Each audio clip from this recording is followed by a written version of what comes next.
کیا آپ بھی ہر روز یہ سوچ کر پریشان ہوتے ہیں کہ کل کا رزق کہاں سے آئے گا؟ انسان کی سب سے بڑی فکر رزق ہوتی ہے۔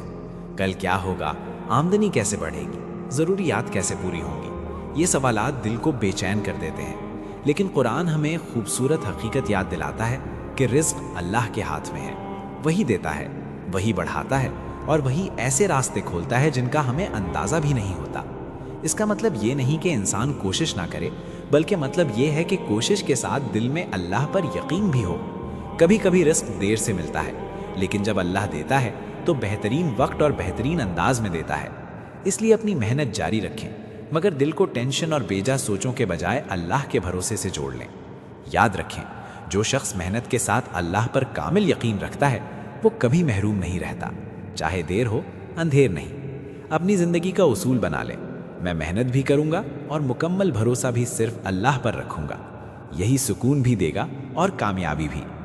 اے اللہ، ہمیں حلال اور وسیع رزق عطا فرما، ہمارے دلوں کو اپنے بھروسے سے بھر دے، ہماری پریشانیوں کو آسانی میں بدل دے، اور ہمیں دنیا و آخرت میں کامیاب فرما۔ آمین۔